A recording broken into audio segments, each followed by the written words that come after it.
Right, and we are live, guys. Thank you so much for joining us. I'm Stuart Calder. I'm Vice President for International Sales and Marketing here at NetReady, and we are in the business of teaching and educating business owners within the multi-level marketing space so that they can go out and create jobs all across the world and put food on the table and a roof over people's head. Thank you so much for joining us. I'm here joined by Mr. Richard Sletcher. Richard? Good to be here again. Doing well?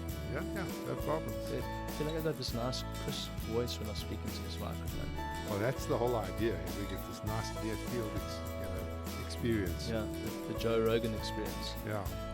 One day, I said when we're big, one day we're going to be the next Joe Rogan. I actually reached out to him. Did I you? said that we'd love to jump onto your channel.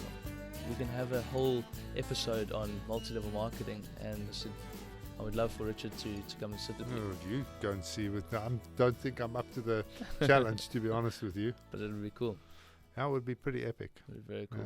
Yeah. Okay, so what are we talking about today? So the big MLM question is, do I run the business as a business owner, or do I become part of the network as a network marketer? Now, there's a lot of questions around this, and we can see the numerous upsides to owning a business, and then we can see the numerous downsides, and there are a lot of each. But then we can also see the same with joining the network. So we want to address, when you're sitting here going, well, should I be starting a multi-level marketing business? Maybe the option rather is to get into network marketing if you haven't got any experience there, and this is what we want to get into. So, I mean, do you want to have an opening comment there? Yeah, look, I think there's two kinds of people who come to us that we see on a regular basis. On the one front, there's guys who have got manufacturing operations. Either they're importing and manufacturing a product or they're generating a service that they have been doing for a while. So they've got experience in running businesses. They've got experience in producing products or providing services. And they're looking for a new route to market. They're sick and tired of the retail space. They're sick and tired of the way they're doing business. And they're looking for a new route to market. Now, those guys, they've got the cash, generally. They've got the vision. And what we do is we help them realize that vision. So those guys, you can't really say to a person like that, well, you go and join an MLM business. You say to a person like that, listen, go and find a jockey who has built a network. Right. Get him involved, and then we'll train them how to build your network, and then let them loose on the world. Yeah. So that's the one side of the coin. And if you've got a product, my recommendation is there's no better way in the world. There's no better route to market than multi-level marketing for your product or service. Mm-hmm. And I've seen everything sold from vacuum cleaners to motor cars, right the way down to lotions and potions and pills, to children's products. Even voice over IP and services. Yeah, voice over IP services, all sold using multi-level marketing. So whatever your offer is, there's a good chance that it can be effectively distributed or provided by the MLM route. Sorry, not all products will fit into this space. No, you've got to have margin. Right. If you've got no margin, it's very difficult. So there's two kinds of products we look at. Either the product is a physical product or service with the margins. In other words, your cost versus your selling price, there's a decent margin in it. Or if the margins are slimmer, then you've got recurring billing. So, for example, in voice over IP, we've had a couple of clients in that space that you don't get a lot of money per call, but there's a lot of calls. So the person buys the product, buys the service, and then uses it over and over and over again, and you generate small amounts of money, but over a very long time. Sure. And a large volume of exactly. So it's high volume, low margin. So there are ways to do all of these things. So we are much more sort of keen on the sort of products that have got high margins, because that's the easiest way to get your business up and running. It's the easiest product to get out there. Well, of course it is, because you at least then have the commissions available to pay out the network. Now, exactly. Now, your network are your marketers. They're your storefront. Exactly. And to remunerate them for the efforts of distributing the product and building brand, well, there has to be enough commission in that margin to pay them. Exactly. Yeah. And so look, you've had a number of those kind of clients come past past your desk. I mean, you think any of them would want to just become a member of a network marketing for someone else? One of the main questions I ask the clients when they assess NetReady as a software solution to run their business is, how much network marketing experience do you have? Which means, have you been part of a network before? Have you developed experience? How have you done? Have you performed? Have you built big teams? And most of the time it's, yes, I've dabbled and it wasn't too successful, but I've got an epic product and I think it would be great if I become the business owner. I made great margins through that, and yes, I'll be a success. And your experience with that? Out of my experience, it's never gone well. And the reason it hasn't gone well is because you can't put yourself in the shoes of a network marketer to understand and have empathy and sympathy for what they're going through. It's an impossibility because you don't know what you don't know. And our guidance is that you do go out and get network marketing experience so that you can understand exactly what it means to go recruit one person and start building big teams, training people and having that empathy and sympathy. Or the other alternative is to understand you don't have the skill set and to go and buy a person, rent or employ a person. We call them the jockey. So get yourself a jockey who can run the network for you. Right. Because that's the key, is if exactly what you're saying. The average business owner is an A-type personality, okay? So the deal with them is that it's a head down, arse up, I can get anything done, go for it. And their approach to their network is very focused on just sit down, shut up, and just do what I tell you. Right, yeah. Which is not the way our business works. Our business is about ongoing contact and about building relationships and about educating people and about encouraging them, because they're not employed by you. So they are volunteers. And the only way you get volunteers to do stuff that you want them to do is through incentivizing them. You can't, you've got no leverage. You can't say, if you don't do it, I'm not paying you. Yeah. You know, and so the problem is most A-type personalities come along. They've been running businesses successfully, but they've been running them successfully because everybody does what the hell they get told to do, and everything works. Because they're salaried employees. That's right. And they can leverage that salary to get the outcomes they're looking for. In the multi-level marketing space, it doesn't work like that. So if you don't understand how difficult it is to go out and find somebody and get that person committed to doing this business without a salary, part-time, when they could be at home with their children and their wife, or they could be out for weekends with their friends having a beer and a braai. If you haven't gone out there and done it, and you don't understand just how tough that is, it's very difficult for you to empathize with what's happening in the network. Right. Because it's tough. Yeah. You know. You mentioned this network jockey or an ambassador for your business. I've had this question come onto my table a couple of times, and it's, yes, I would love to employ someone like that.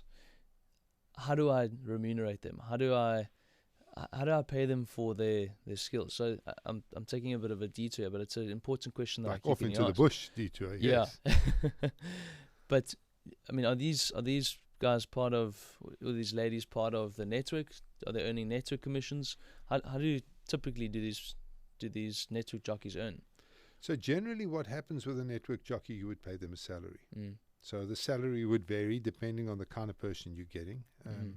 And then what you would do is you would incentivize them with a small percentage turnover of what the business does based on the average monthly sales of each dealer that you've got in your distributor, whatever you want to call. So if they can get their distributors to generate a lot of sales, then you would pay them more. And if they don't get their distributors to generate sales, you'd pay them less. So there would be some sort of sliding scale that you put the person on to ensure that they are incentivized to make sure that people are properly trained. Yes.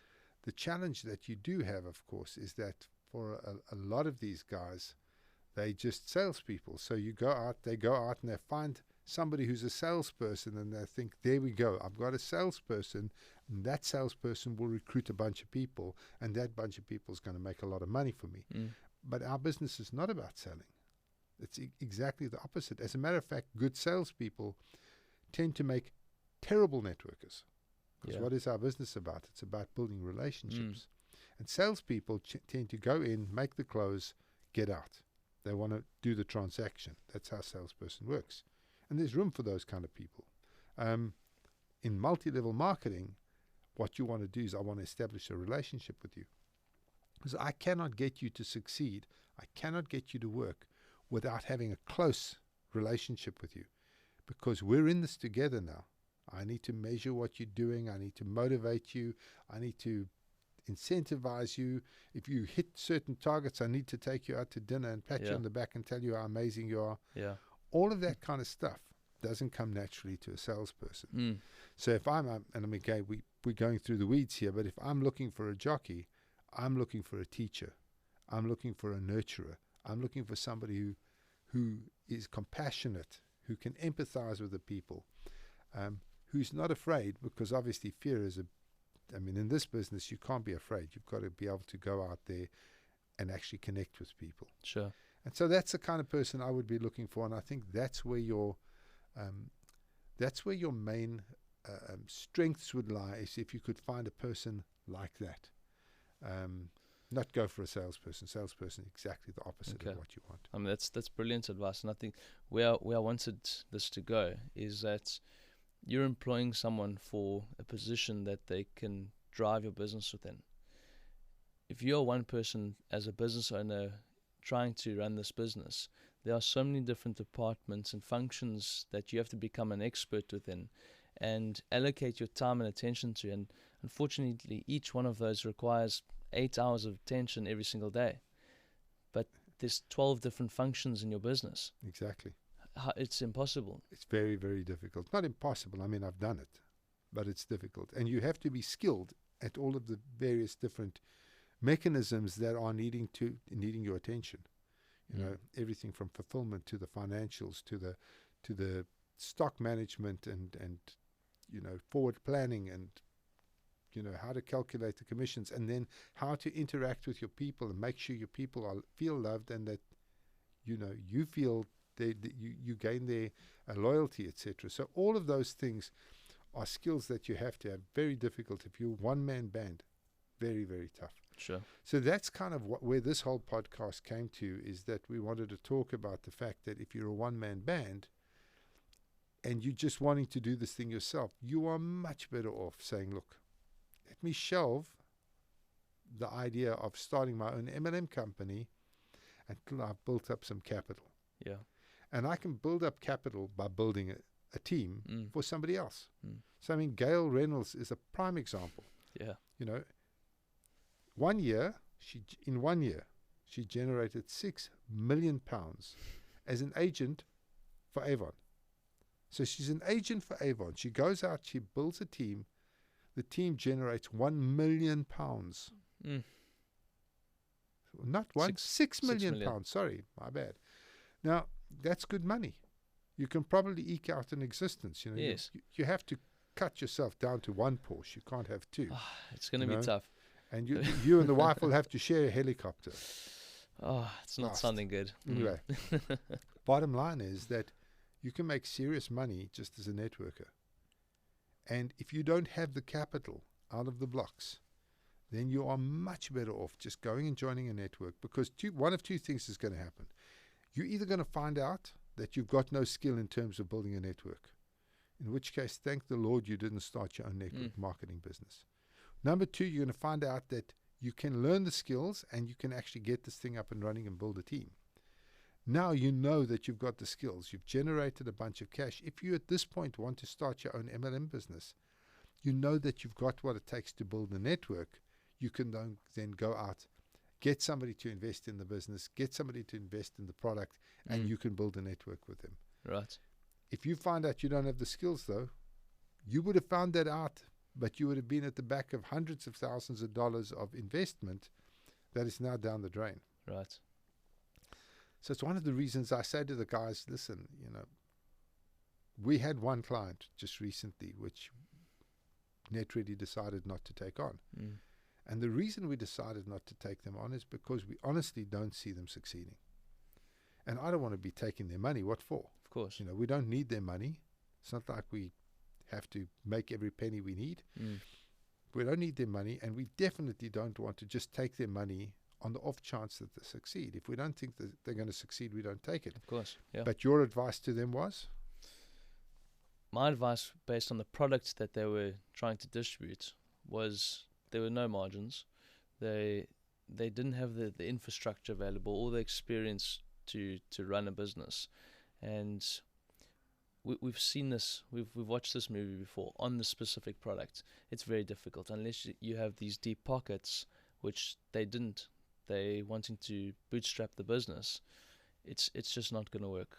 The clients of ours that actually perform well within the space, they had extensive capital, and yeah, deep pockets, man. I mean, they were just they were very cash rich. Yeah, and now they're a listed company now. So, Yeah. but you needed that capital to give you that kickstart. And if you're coming from a zero base or minimal base, so we advised against it. And it was a shame because they're lovely people and we want to see them do well. But again, we don't want to take money where we feel, you know, there won't be a success. Well, where's the integrity if you just take people on who you know are not going to succeed? You got no integrity if you do that. Sure. So I think that the thing is that when you're coming at this thing, if you're a one-man band, you've never built a network before, you don't have any capital, you're trying to bootstrap the business, if that's where you're at, then my recommendation would be to say, okay, let's say you came up with a cosmetic range, or let's say you came up with, I don't know, some sort of skincare product, for example. My advice would be go and find a company that does skincare, whichever that one, New Skin or whatever. Learn everything you can about their products to the point where you start believing in them as much as you'd believe in your own products. Learn everything you can about the multi-level marketing industry, and then go out and see if you can build a network. Yeah.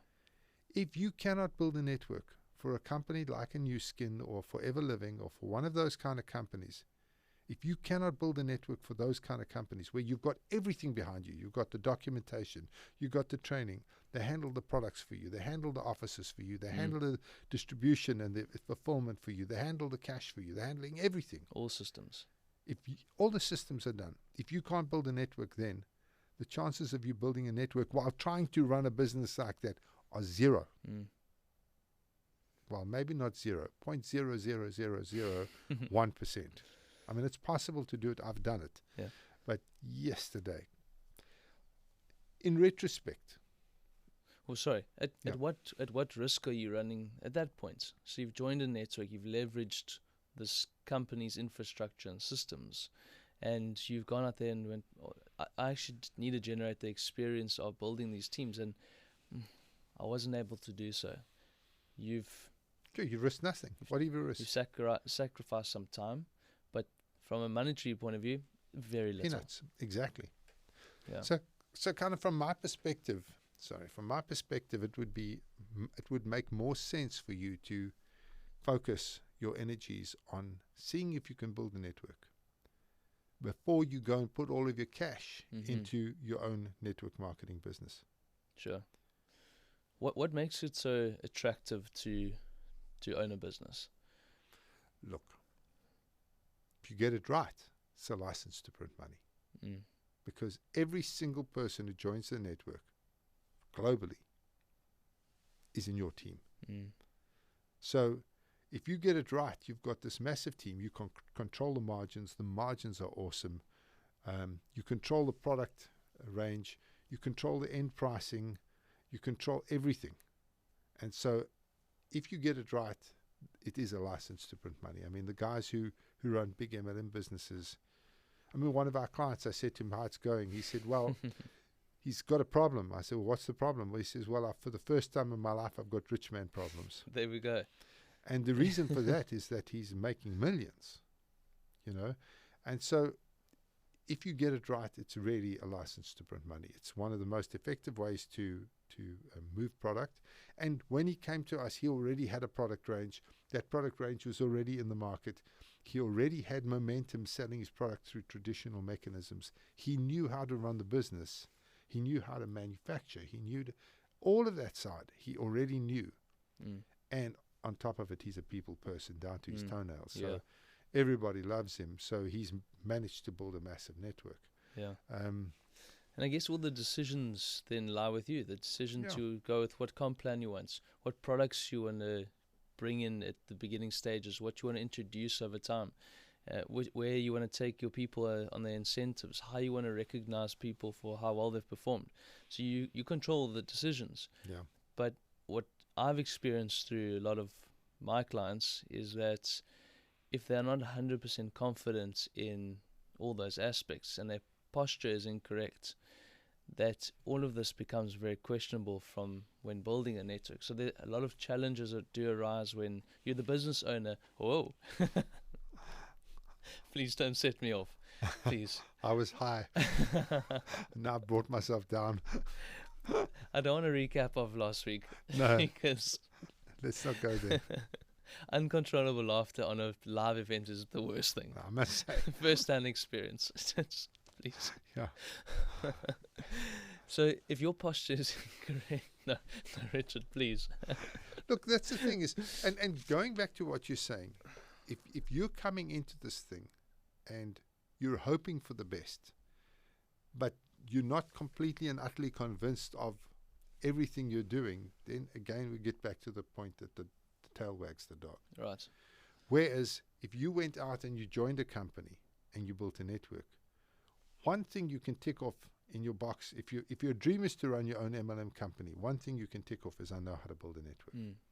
So I would say you need to get yourself to at least, in South Africa, if you want to start your own business, you need to be generating at least 100,000 Rand a month in commissions in somebody else's network.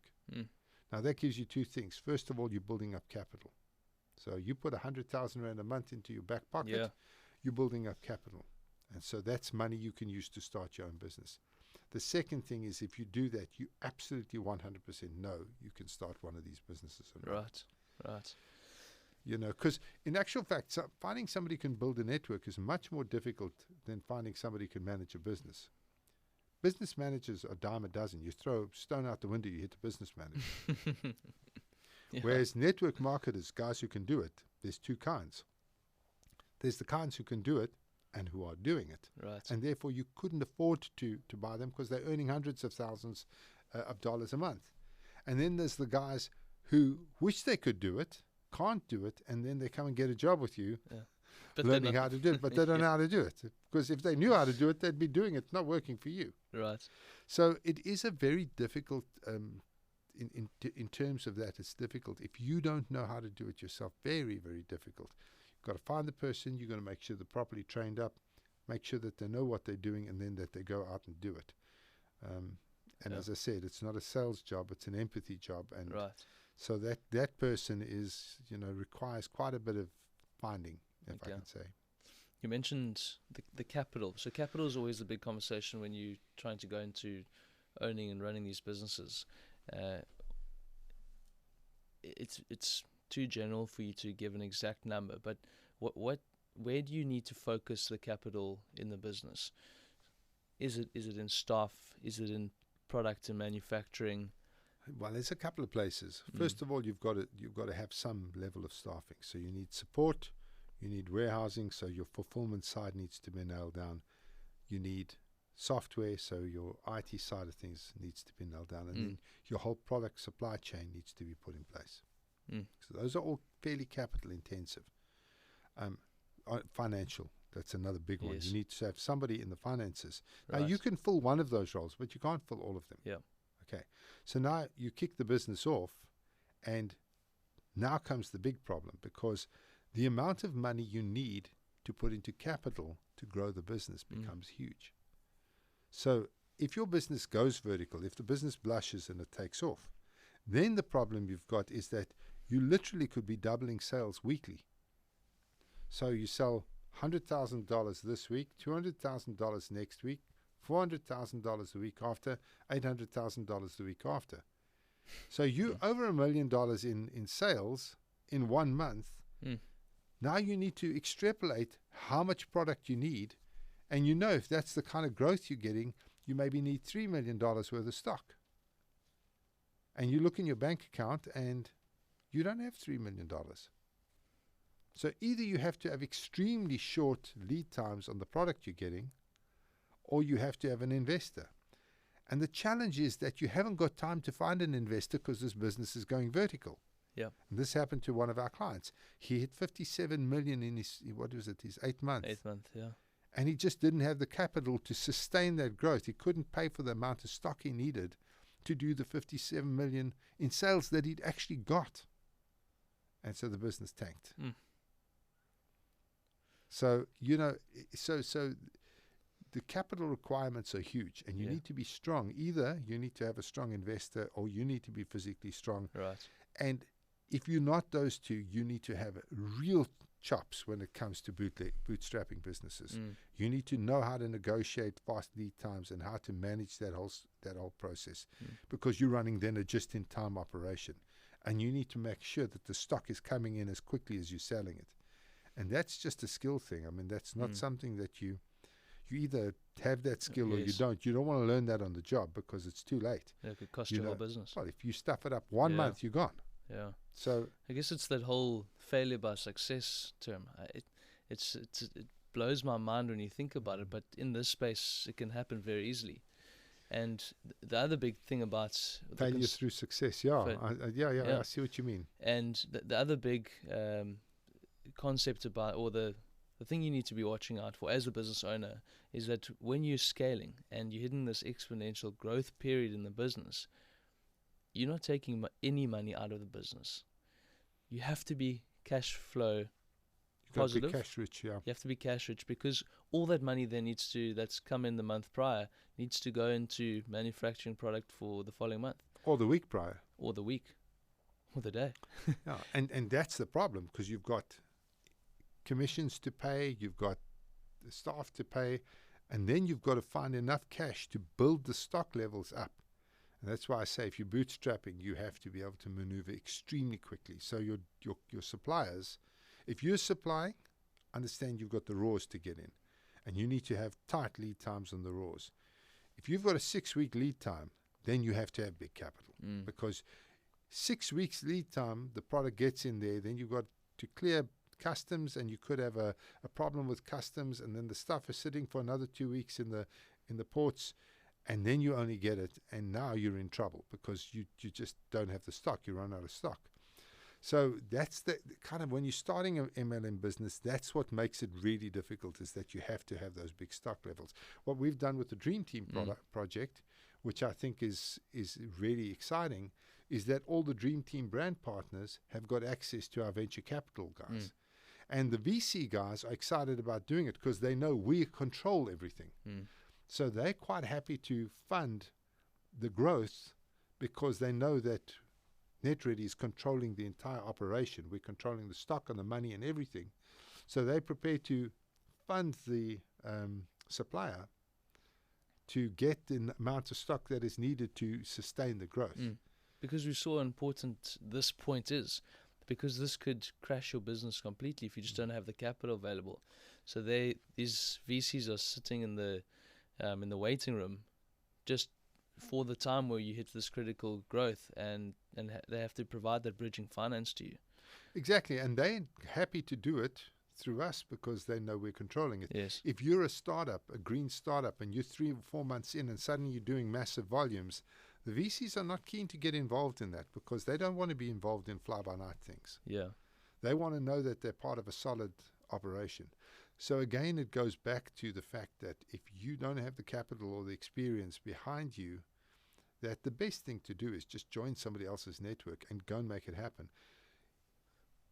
It is much better.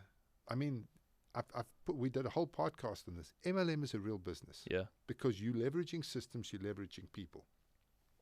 If you go out there and do this properly, you could have an extremely successful business. I nearly went down your road. You'll have an extremely successful business based on somebody else's sweat equity. You just have to go out there and make it happen. Somebody else is carrying the capital, carrying the costs, carrying the overheads. You just go out there and build the business. And so kind of my advice to people would be, and I mean, obviously we're helping people make a decision not to go with NetReady. Yes. But that's fine. I'd rather they were successful. And so my advice would be to go and join a network and go make it happen. Right. What will happen is if you're successful, you probably won't want to start your own MLM business. And if you're not successful, you shouldn't start your own MLM business. Right. You with me? Yeah. Now, if you, as I said, if you've got a company and you've already producing products and you've got a manufacturing overhead, etc., there's a great route to market. Yeah. The best ever. But if you're thinking of creating your own product so you can run your own MLM play, then I would join another company. We're not trying to drive NetReady clients away from us, or anyone looking to... You wouldn't think so, though, if you heard us. It's kind of sounding like it. Or anyone looking to become a business owner in the space. But there's a harsh reality behind this. It is tough to do.